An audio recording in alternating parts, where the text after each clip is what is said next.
My name is Gilles. Vincent. Chris. Elton. Eric. Greg. John. Jonathan. Michael. Len. Bugwa. Paul. Sylvester. John, and I'm a Jesuit.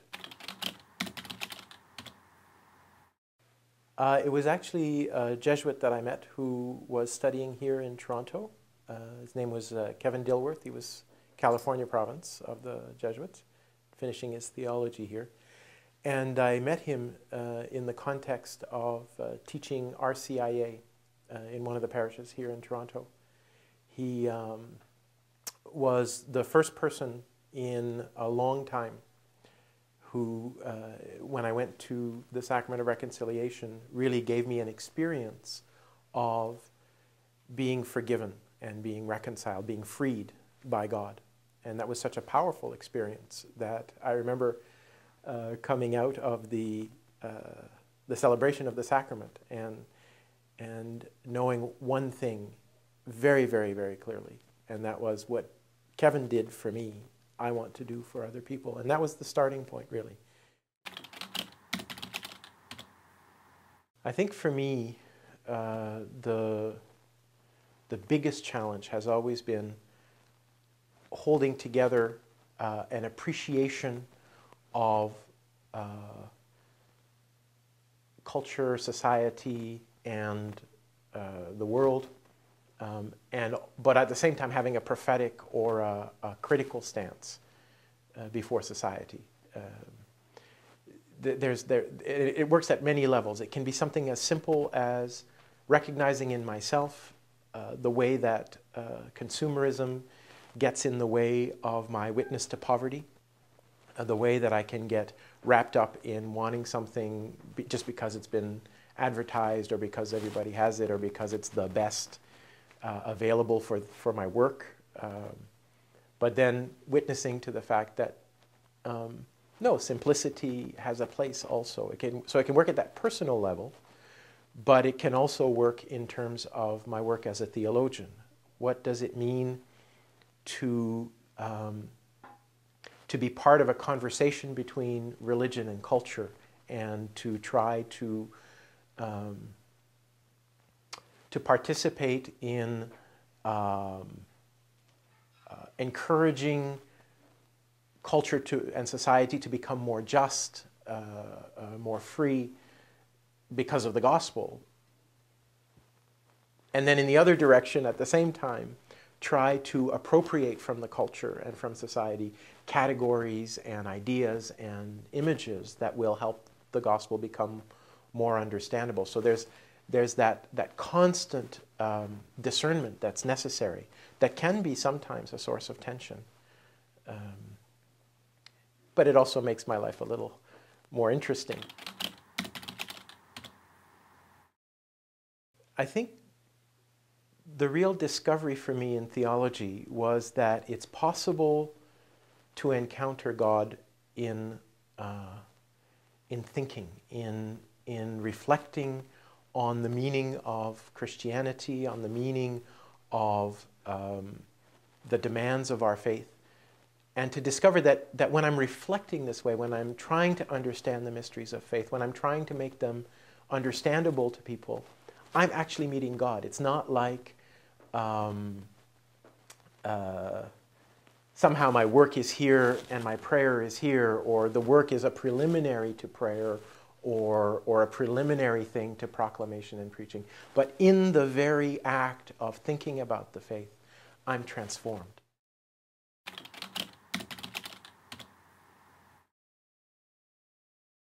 The other major consolation is community life. I find that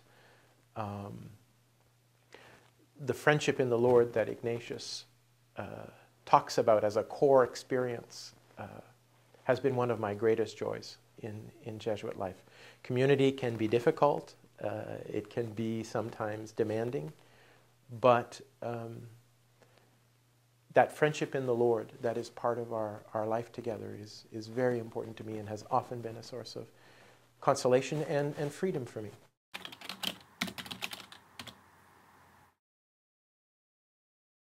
No. The vows give us freedom. The vows are a way of becoming more and more like Christ, and in becoming more like Christ, we get rid of all the obstacles that get in the way of our human freedom.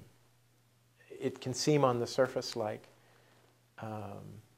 you know, I'm choosing behaviors that restrict me, but in fact, my own experience has been consistently that by living the vows, I am made free.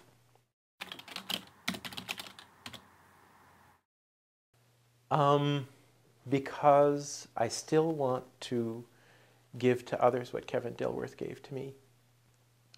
That experience of reconciliation and liberation that was given to me by that Jesuit 24, 25 years ago continues to be what I want to give to others. And when I'm in the classroom or in the sacrament of reconciliation or at church preaching, I know that moving through me is that power of reconciliation, that power of liberation. And I want to do that. I want to continue to offer that great gift that was given to me, you know. And that's as true today as it was 25 years ago. We had planned a huge liturgy. This was the year that the 6 Jesuits were killed in El Salvador, and the 2 women. And so the community in Spokane, Washington, where I was, had planned a huge Mass for December 1st. And the group of us young Jesuits who were in charge of planning the liturgy had decided that one of the really important symbols we wanted to have was to cover the upper part of the church, all the altars and everything, with tiny little lights, as they would do in Latin America for celebrations of the dead, so that all of the dead, all those who had been assassinated in El Salvador, the poor, religious, whoever it had been, would be represented. And so we spent the entire afternoon putting these small vigil lights everywhere, but we ran out of glass containers for the vigil lights.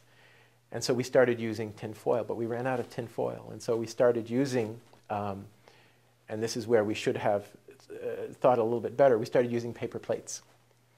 And so the liturgy begins and all the vigil lights are lit. And I'm the master of ceremonies. About halfway through the liturgy, I noticed that the pastor of St. Aloysius Parish, I noticed him out of the corner of my eye, and he's going up to the upper church with this long pole, and I can't figure out what's going on. At one point I have the opportunity to turn around and I realize that he is trying to put out these huge balls of flame that are on the high altar because the paper fed by the wax has caught fire. And so I join him, and we finally managed to put the stuff out. Now that in itself would have been an interesting story, but the thing that, to me anyway, makes it funny is that after the liturgy, no one had noticed.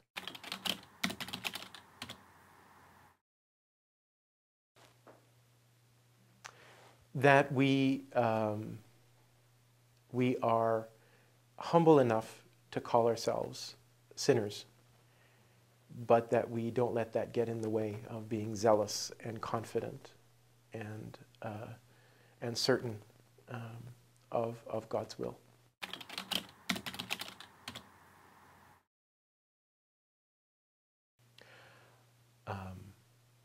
I would tell him that if he wants to experience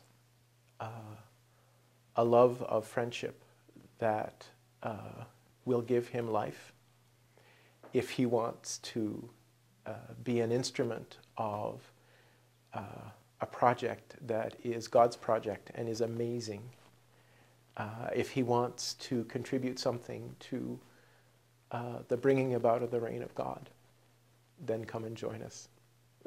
It's a wonderful project. It's exciting, it is life-giving, and it is for the greater glory of God.